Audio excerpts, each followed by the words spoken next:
Majapahit tidak terbelah oleh pedang, tidak juga oleh teriakan atau pengkhianatan terbuka. Ia terbelah oleh diam. Diam yang memilih bertahan, dan diam yang mulai bersiap. Ketika ketertiban terlalu sempit untuk semua orang bernapas, setiap orang harus menentukan, menunggu, atau melangkah tanpa diumumkan. Dan disitulah dua kubu lahir, tanpa panji, tanpa nama. Assalamualaikum warahmatullahi wabarakatuh. Halo para penjaga sejarah Nusantara.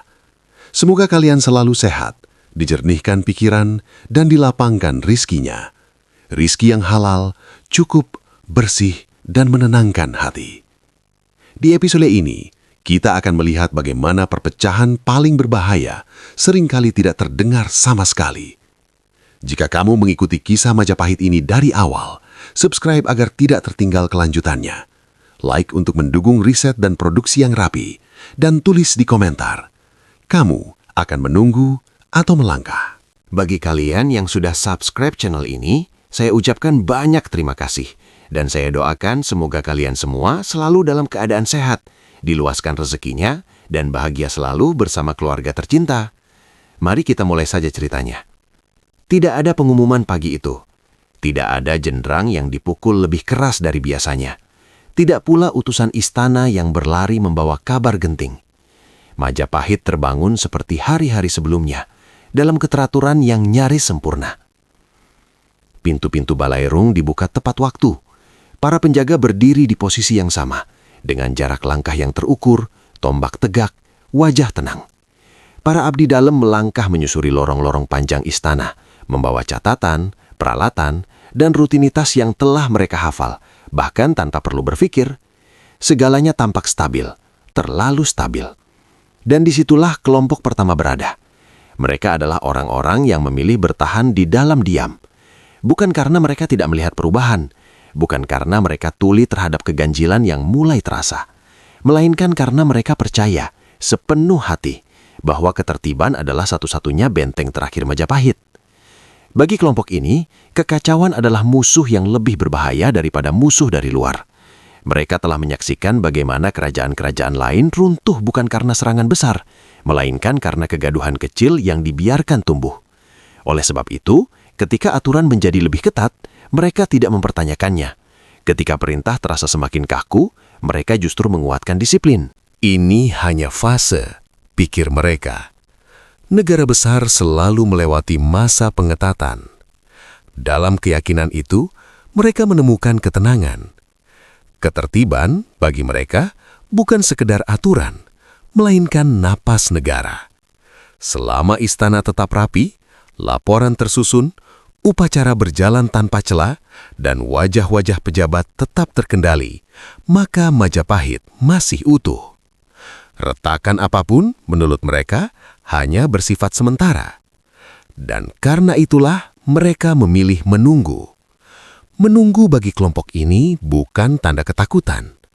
Ia adalah bentuk kesetiaan yang paling sunyi. Mereka menahan diri dari komentar berlebihan, dari spekulasi, dari percakapan yang bisa memancing kegelisahan. Setiap keganjilan disimpan rapi di dalam dada. Jika ada kebijakan yang terasa berat, mereka menjalaninya tanpa banyak bicara. Jika ada perintah yang maknanya tidak sepenuhnya jelas, mereka menafsirkannya secara paling aman. Mereka percaya bahwa stabilitas akan kembali longgar dengan sendirinya, asalkan tidak ada yang mengguncangnya dari dalam. Di antara mereka sering terdengar kalimat yang diucapkan pelan, nyaris seperti doa. Selama kita tetap di tempat, badai akan lewat.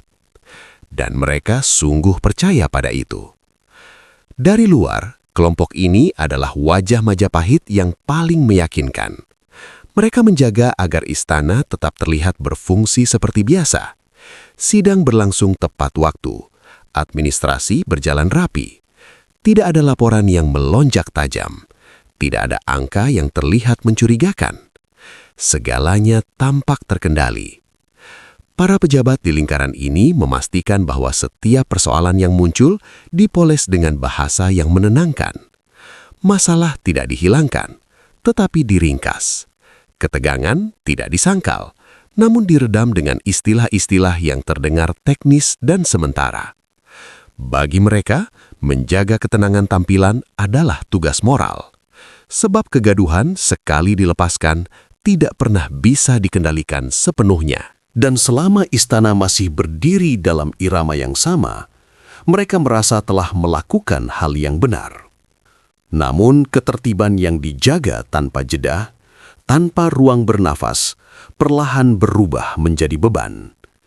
Di balik wajah-wajah yang tetap tenang, kelelahan batin mulai merayap. Bukan kelelahan fisik, melainkan kelelahan menahan pertanyaan. Pertanyaan yang tidak boleh keluar dari mulut. Keraguan yang tidak boleh tertulis di laporan. Perasaan bahwa sesuatu sedang bergeser, namun tidak ada ruang untuk membicarakannya. Setiap hari mereka meyakinkan diri sendiri bahwa diam adalah pilihan terbaik. Namun setiap malam ketika lorong istana mulai sepi, sebagian dari mereka duduk lebih lama dari biasanya, menatap lantai batu yang dingin, mencoba menenangkan pikiran yang tak lagi sepenuhnya patuh. Mereka tidak marah, mereka tidak memberontak, mereka hanya lelah dan memilih tetap berdiri.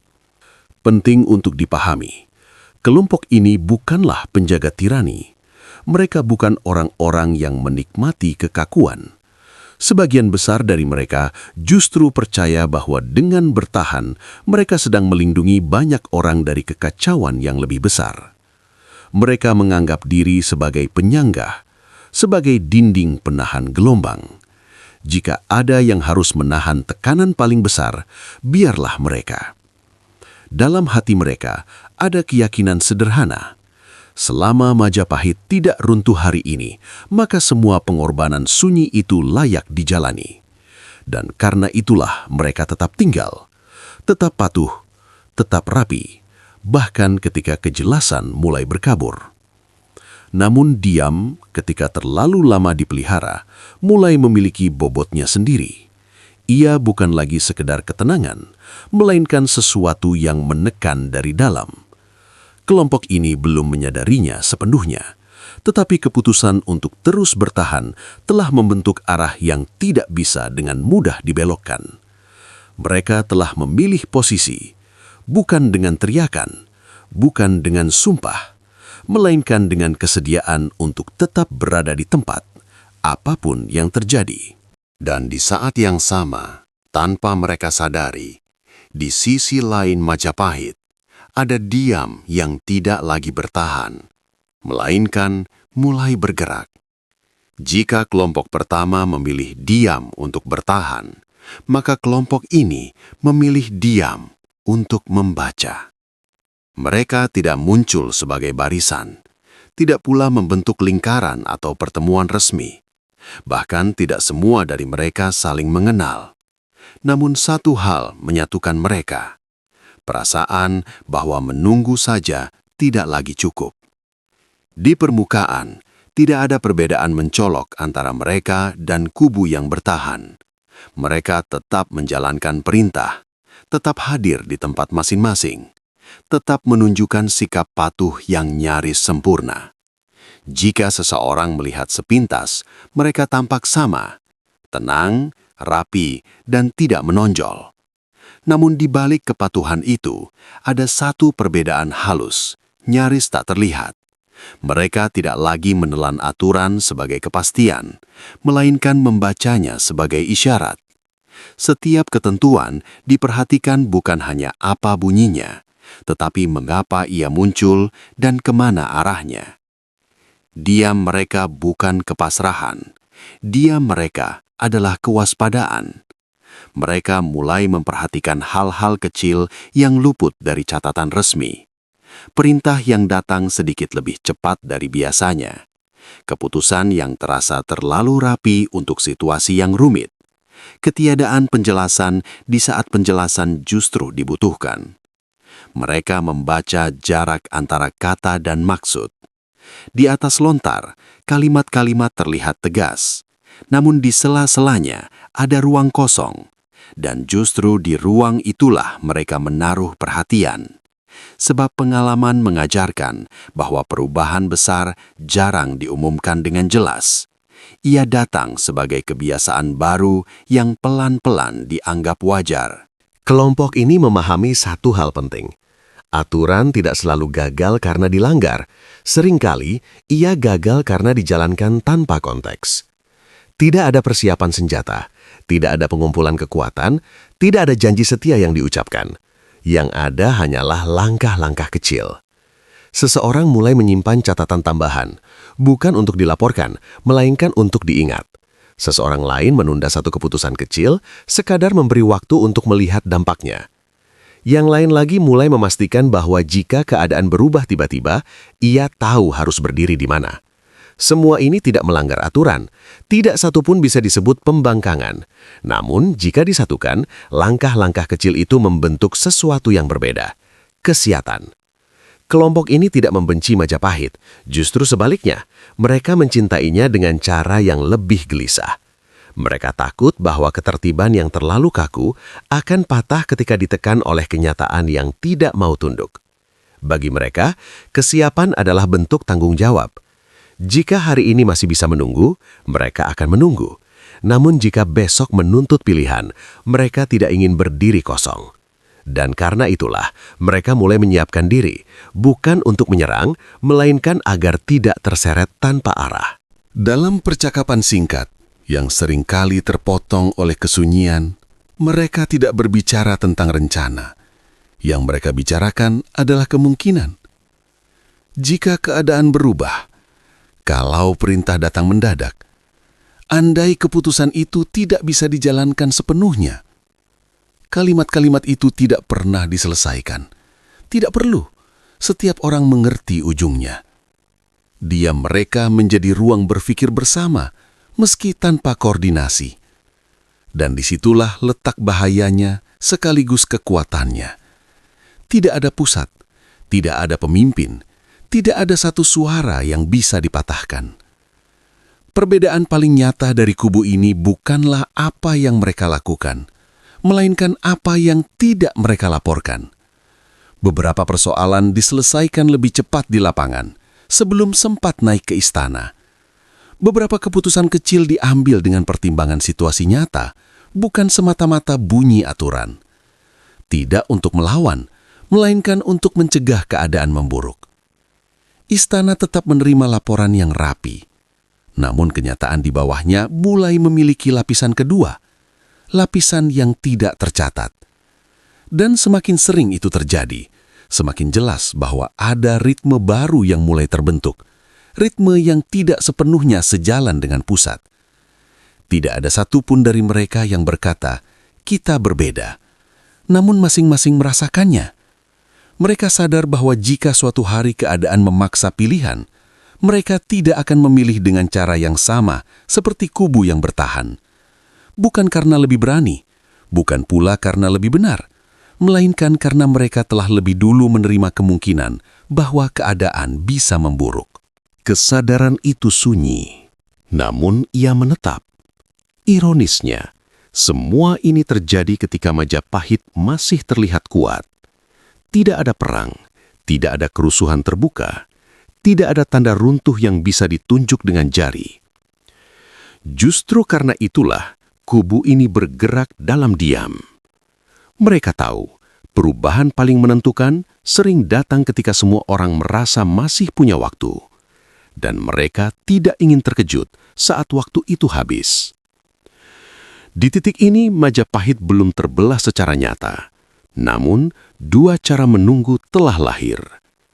Satu kubu menunggu dengan keyakinan bahwa ketertiban akan memulihkan dirinya sendiri. Satu kubu menunggu sambil menyiapkan diri, karena tidak semua ketertiban mampu bertahan lama. Keduanya masih setia, keduanya masih diam. Namun arah batin mereka sudah berbeda. Dan ketika dua arah itu akhirnya dipaksa bertemu, diam tidak lagi cukup untuk menyembunyikan pilihan. Pada awalnya, tidak ada yang terasa ganjil. Laporan tetap datang tepat waktu. Angka-angka masih masuk akal. Bahasa yang dipakai tetap rapi, terlalu rapih bahkan. Di istana, semua tampak berjalan sebagaimana mestinya. Namun di lapangan, waktu bergerak dengan irama yang berbeda.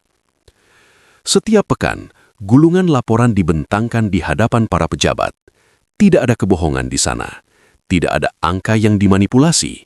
Pula kejadian yang sepenuhnya dihilangkan. Semuanya benar, namun tidak utuh. Masalah dicatat sebagai telah ditangani. Ketegangan disebut sebagai sementara. Keterlambatan dijelaskan sebagai penyesuaian teknis. Bahasa itu cukup menenangkan untuk dibaca di balai arung. Namun bagi mereka yang di lapangan, kata-kata itu terasa terlalu tipis untuk menutup kenyataan. Karena yang terjadi bukan sekadar gangguan kecil. Yang terjadi adalah perubahan suasana. Di desa-desa, di jalur distribusi, di titik-titik yang jauh dari pandangan istana, orang-orang mulai menyadari bahwa menunggu instruksi seringkali berarti membiarkan masalah membesar. Maka keputusan kecil mulai diambil, bukan keputusan besar yang mengubah arah negara, melainkan keputusan harian yang menentukan apakah keadaan tetap terkendali atau justru meledak. Beberapa perselisihan diselesaikan tanpa menunggu titah. Beberapa penyesuaian dilakukan tanpa permohonan resmi. Tidak untuk melawan, tidak untuk menentang, hanya agar keadaan tidak runtuh sebelum bantuan datang. Dan karena hasilnya seringkali lebih baik, kebiasaan itu berulang. Sementara itu, di pusat kekuasaan, ketenangan justru semakin diyakini. Tidak ada lonjakan besar, tidak ada laporan darurat, tidak ada sinyal yang cukup keras untuk memicu perubahan sikap. Bagi para penjaga stabilitas, ini adalah bukti bahwa ketertiban bekerja. Jika benar ada masalah besar, pikir mereka, pasti sudah terdengar di sini. Dan karena tidak terdengar, maka dianggap tidak ada.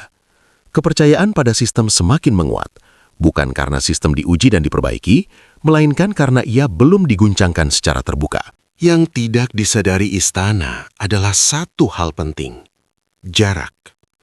Bukan jarak geografis, melainkan jarak pengalaman. Mereka yang berada di lapangan merasakan ketegangan setiap hari. Mereka melihat wajah-wajah yang mulai ragu, mendengar bisik-bisik yang tidak pernah sampai ke meja sidang. Mereka tahu bahwa ketertiban masih berdiri, tetapi berdiri di atas kesabaran yang menipis. Sementara di istana, ketertiban terasa kokoh karena tidak pernah disentuh langsung oleh tekanan itu. Dua kenyataan hidup berdampingan, namun tidak saling menyentuh. Semakin sering persoalan diselesaikan tanpa naik ke pusat, semakin banyak pula keputusan yang tidak pernah tercatat. Bukan karena ingin disembunyikan, melainkan karena dianggap tidak perlu dibesar-besarkan. Sudah selesai, menjadi alasan yang cukup. Namun setiap penyelesaian semacam itu menambah satu lapisan baru antara lapangan dan istana. Lapisan pengalaman yang tidak dibagikan. Lapisan pemahaman yang tidak pernah sampai. Dan perlahan, kepercayaan berubah arah. Lapangan mulai lebih percaya pada penilaian sendiri. Istana semakin percaya pada kelengkapan laporan. Keduanya merasa benar. Tidak ada kabar buruk, tidak ada konflik terbuka, tidak ada tanda-tanda darurat. Namun, justru pada hari-hari seperti itulah kegelisahan tumbuh. Bagi mereka yang membaca tanda, ketenangan semacam ini terasa rapuh. Terlalu banyak hal diselesaikan tanpa suara. Terlalu banyak ketegangan yang tidak pernah mencapai pusat. Seolah-olah Majapahit sedang menahan nafas terlalu lama. Yang paling berbahaya dari situasi ini adalah tidak adanya niat buruk di kedua sisi. Istana tidak bermaksud menutup mata. Lapangan tidak bermaksud mengabaikan pusat. Keduanya bekerja demi kelangsungan kerajaan, namun dengan asumsi yang berbeda.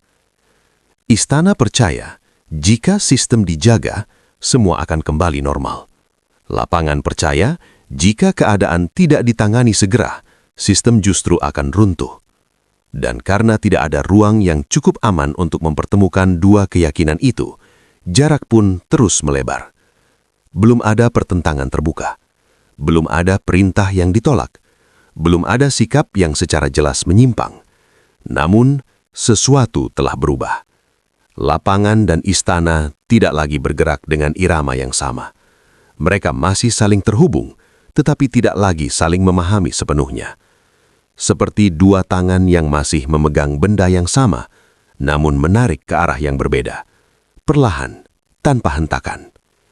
Di titik ini, Majapahit masih satu wilayah, masih satu pemerintahan, masih satu nama besar. Namun, cara melihat kenyataan telah terbelah. Bagi istana, keadaan masih bisa dikelola. Bagi lapangan, keadaan sudah mendesak. Dan perbedaan cara melihat itu, jika dibiarkan, akan menjadi perbedaan cara bertindak. Babak ini tidak ditandai oleh ledakan, tidak pula oleh pengkhianatan. Ia ditandai oleh sesuatu yang jauh lebih sunyi, ketidaksinkronan. Ketika pusat dan pinggiran tidak lagi bergerak dalam waktu yang sama, maka setiap keputusan, betapapun baik niatnya, akan tiba terlambat bagi satu pihak dan terlalu cepat bagi pihak lain. Dan sejak saat itu, Majapahit belum runtuh, namun telah kehilangan keserempakan langkahnya. Tidak ada yang tahu kapan tepatnya bisikan itu dimulai. Tidak ada hari khusus yang bisa ditunjuk. Tidak ada peristiwa tunggal yang bisa disalahkan. Ia muncul seperti embun, perlahan, nyaris tak terasa, namun suatu pagi menyelimuti segalanya. Di Majapahit, percakapan tidak lagi selalu selesai dengan kata. Justru yang paling penting sering tertinggal di antara jeda. Dalam tatapan yang terlalu lama, dalam helaan nafas sebelum menjawab, dalam kalimat yang sengaja dipotong setengah. Keadaan masih bisa dikendalikan, kata seseorang. Yang lain mengangguk. Namun anggukan itu tidak sepenuhnya berarti setuju.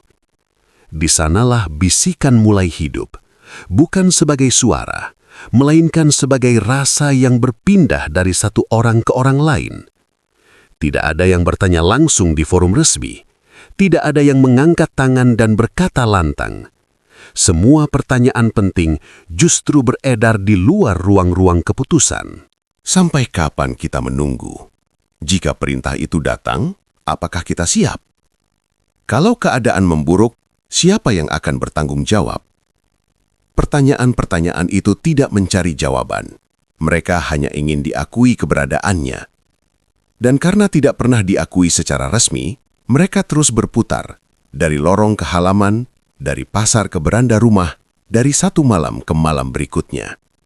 Yang membuat bisikan ini berbeda dari desas-desus biasa adalah ketiadaan ajakan.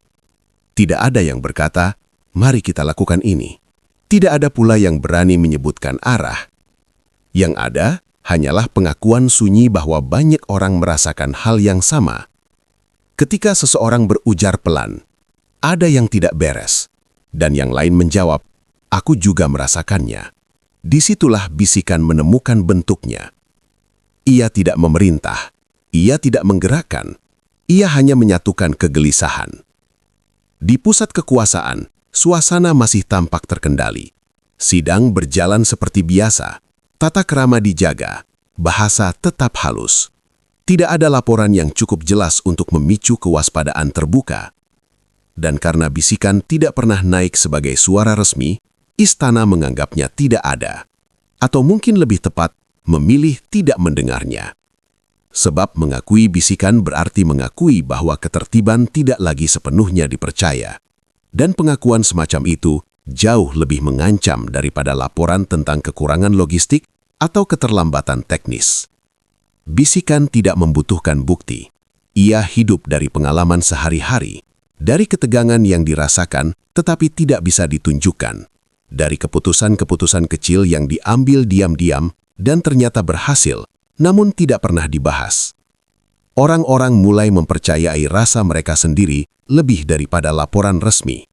Bukan karena laporan itu bohong, melainkan karena laporan itu tidak menyentuh apa yang mereka rasakan.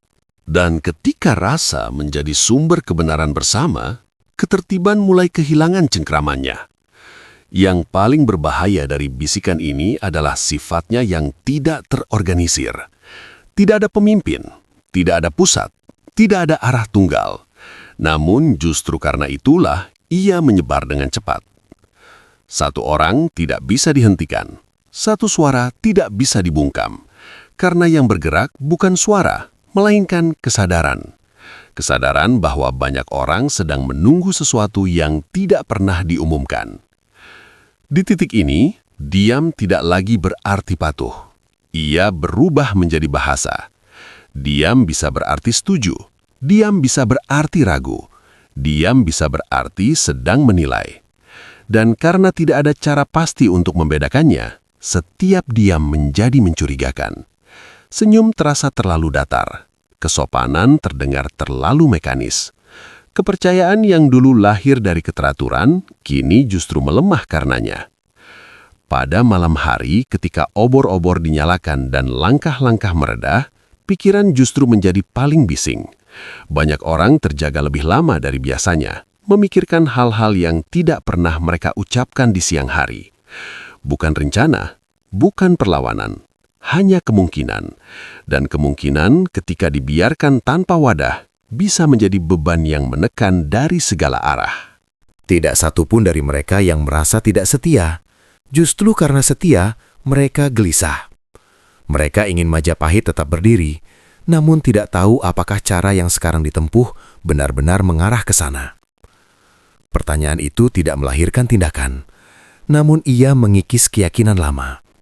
Dan ketika keyakinan mulai terkikis, ketertiban kehilangan fondasi terdalamnya. Istana mungkin masih bisa mengatur perintah, masih bisa memperketat aturan, masih bisa menegaskan sikap. Namun bisikan tidak bisa dicabut dengan titah. Ia tidak melanggar apapun. Ia tidak menentang siapapun. Ia hanya ada di antara orang-orang yang masih menjalankan tugasnya dengan rapi sambil menyimpang kegelisahan yang sama. Bab ini berakhir tanpa peristiwa besar, tanpa bentrokan, tanpa pengumuman. Namun sesuatu telah bergeser secara permanen. Majapahit masih berdiri, masih tenang. Tetapi di balik ketenangan itu, ada jaringan rasa yang saling terhubung, tanpa nama, tanpa arah, namun semakin kuat. Dan ketika bisikan semacam ini mencapai jumlah tertentu, ia tidak lagi bisa disebut sunyi. Ia hanya menunggu satu hal, sebuah keadaan yang memaksanya berubah menjadi sikap. Ketegasan masih berdiri di Majapahit. Ia belum runtuh, belum juga dilemahkan secara terbuka. Perintah masih dijalankan, aturan masih ditegakkan, bahasa resmi tetap dingin dan rapi. Namun untuk pertama kalinya, ketegasan tidak lagi diterima sebagai kepastian, melainkan sebagai sesuatu yang mulai dipertanyakan dalam hati. Tidak ada satupun titah yang dicabut. Tidak ada ketentuan yang diubah secara resmi. Dari luar, sistem hukum dan administrasi Majapahit tampak kokoh, bahkan lebih kokoh dari sebelumnya. Namun, di balik itu, tafsir mulai beragam. Satu aturan yang sama kini dijalankan dengan penekanan berbeda. Satu perintah yang sama menghasilkan keputusan yang tidak selalu serupa. Bukan karena pelanggaran, melainkan karena penyesuaian. Dan penyesuaian ketika terlalu sering dilakukan, perlahan menggerogoti makna ketegasan itu sendiri. Awalnya, pengecualian dibuat dengan alasan yang sangat masuk akal. Situasi di sini berbeda. Jika diterapkan persis, dampaknya akan lebih buruk. Ini hanya sementara. Tidak ada yang merasa sedang melemahkan aturan. Mereka justru merasa sedang menyelamatkannya dari benturan langsung dengan kenyataan yang tidak siap menerimanya. Namun setiap pengecualian menyisakan bekas. Dan bekas itu tidak pernah benar-benar hilang. Ia menjadi contoh. Ia menjadi pembenaran, dan pelan-pelan ia menjadi kebiasaan. Di satu wilayah, aturan ditegakkan tanpa kompromi. Di wilayah lain, aturan dijalankan dengan kelonggaran yang tidak tertulis. Keduanya sama-sama merasa benar. Yang satu percaya bahwa ketegasan harus dijaga agar wibawa negara tidak runtuh. Yang lain percaya bahwa ketegasan yang kaku justru akan memicu kekacauan. Perbedaan ini tidak pernah diumumkan, namun dirasakan oleh semua yang berada di antaranya. Dan dari situlah kepercayaan mulai terbelah, bukan terhadap negara, melainkan terhadap keseragaman sikapnya. Jika aturan bisa lentur di sini, mengapa harus keras di sana? Jika pengecualian dibenarkan hari ini, apakah besok masih disebut pengecualian? Pertanyaan-pertanyaan ini tidak pernah diajukan secara terbuka, namun mereka hidup, menetap, dan berulang di benak banyak orang. Ketegasan tidak lagi ditanya apakah benar, melainkan apakah masih adil. Dan ketika keadilan mulai diragukan, ketegasan kehilangan fondasi moralnya.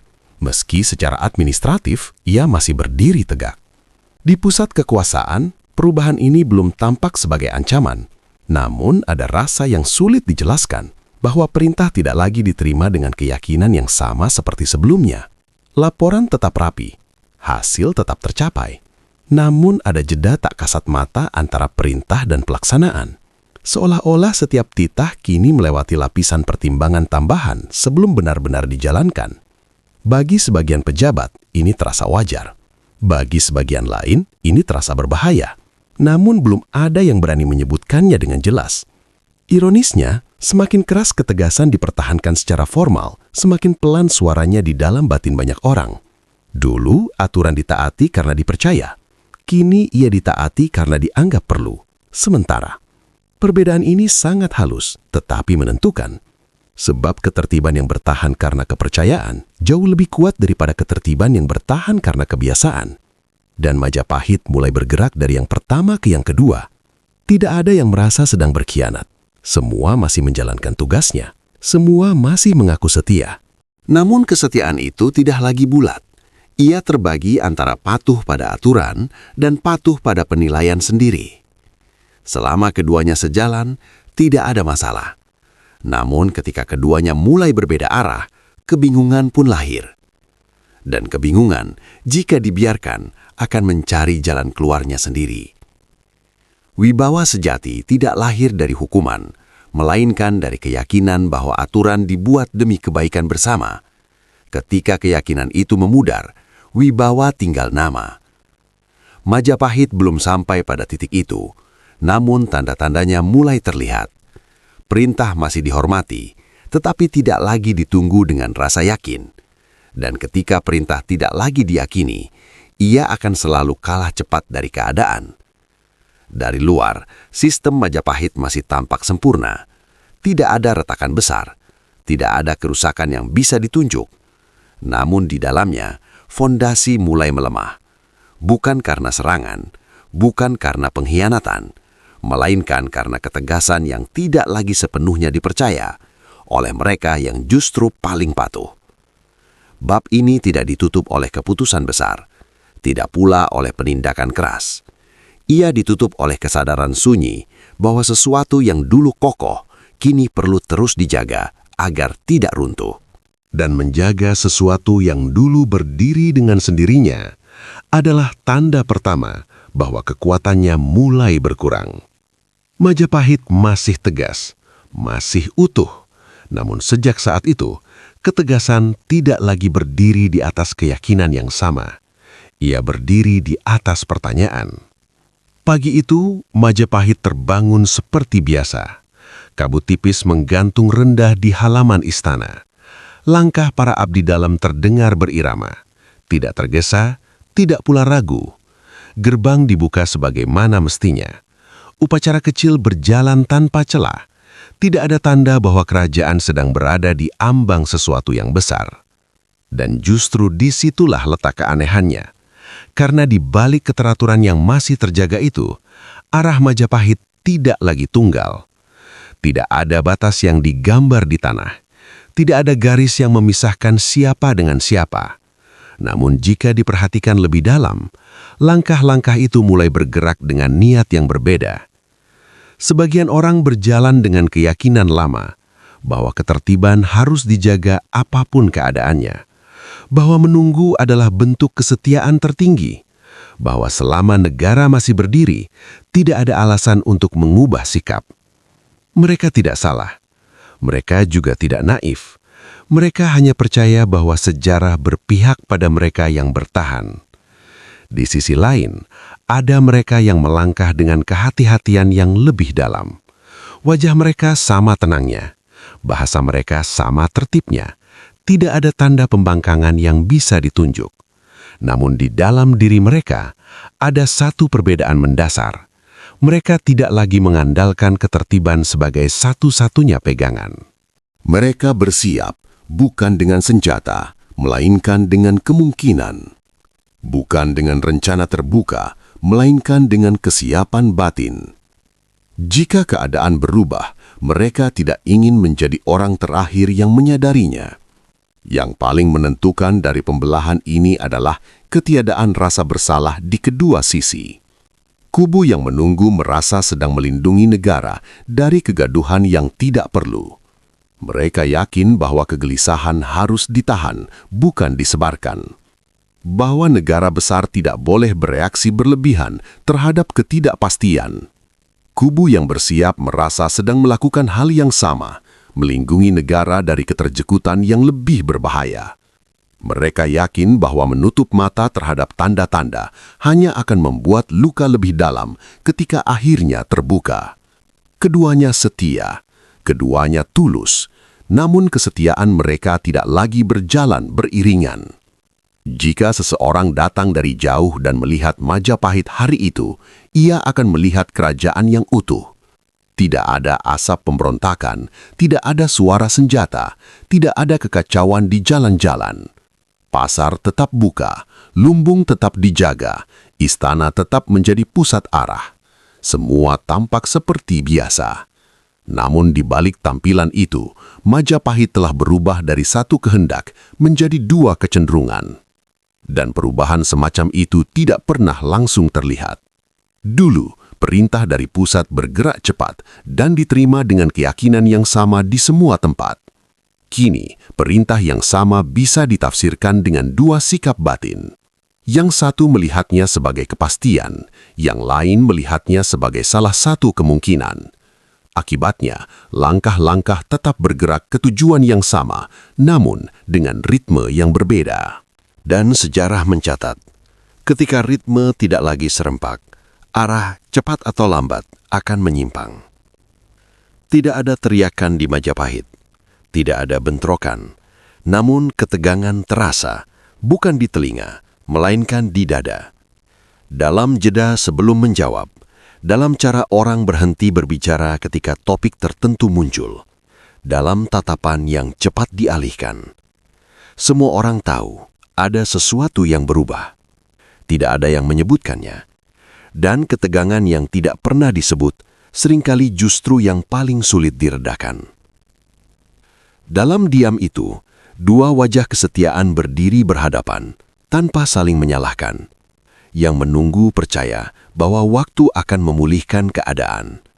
Yang bersiap percaya bahwa waktu justru akan menguji semua yang tidak siap. Tidak ada yang bisa membuktikan siapa yang benar. Belum. Namun Majapahit tidak bisa selamanya hidup dalam dua cara menunggu yang berbeda. Bab ini tidak ditutup dengan keputusan raja, tidak pula dengan perintah baru. Ia ditutup dengan kenyataan yang tak terucap. Bahwa cepat atau lambat, keadaan akan memaksa Majapahit memilih. Bukan memilih siapa kawan dan siapa lawan, melainkan memilih cara bertahan hidup. Dan pilihan semacam itu tidak pernah bisa dihindari selamanya. Diam telah menjalankan perannya. Ia menjaga Majapahit tetap utuh selama mungkin. Ia mencegah kegaduhan sebelum waktunya. Namun diam juga memiliki batas. Ketika arah sudah berbeda, diam tidak lagi menyatukan. Ia hanya menunda perpisahan. Majapahit masih satu kerajaan, namun sejak hari itu, ia berjalan dengan dua arah batin. Sejarah jarang dimulai dengan ledakan. Ia lebih sering diawali oleh pergeseran yang dianggap sepele. Dan ketika akhirnya suara terdengar, semua orang akan berkata, tanda-tandanya sudah ada sejak lama. Di Majapahit, tanda itu kini jelas. Bukan di medan perang, melainkan di cara orang menunggu masa depan. Majapahit tidak runtuh di episode ini. Tidak ada perang, tidak ada pengkhianatan yang diumumkan, tidak ada darah yang tercatat. Namun, sesuatu yang jauh lebih menentukan telah terjadi. Kerajaan ini masih utuh secara bentuk, tetapi tidak lagi utuh secara arah. Dan sejarah sering bekerja seperti itu. Ia tidak selalu datang dengan dentuman. Ia datang dengan perbedaan cara berpikir yang terlalu lama dibiarkan hidup berdampingan tanpa pernah dipertemukan. Di Majapahit, ada yang percaya bahwa menunggu adalah kesetiaan. Ada pula yang percaya bahwa bersiap adalah tanggung jawab. Keduanya lahir dari niat yang sama, menjaga kerajaan agar tidak runtuh. Namun ketika niat yang sama menghasilkan arah yang berbeda, maka diam berhenti menjadi netral. Ia berubah menjadi pilihan, dan pilihan, disadari atau tidak, selalu punya konsekuensi. Episode ini bukan tentang siapa yang benar. Ia tentang kapan sebuah sistem kehilangan satu suara bersama dan mulai berjalan dengan dua keyakinan yang tak lagi bisa disatukan hanya dengan ketertiban. Majapahit belum jatuh, namun sejak titik ini, ia tidak lagi melangkah sebagai satu kehendak. Di episode berikutnya, dua kubu yang lahir dalam diam tidak lagi bisa bersembunyi di balik ketenangan. Bukan karena musuh datang menyerang, bukan karena perang diumumkan, melainkan karena keadaan memaksa sikap. Dan saat itu tiba, yang diuji bukan keberanian mengangkat senjata, melainkan keberanian mengambil posisi ketika tidak ada pilihan yang sepenuhnya aman. Jika kamu mengikuti kisah ini dari awal, subscribe agar tidak tertinggal kelanjutannya.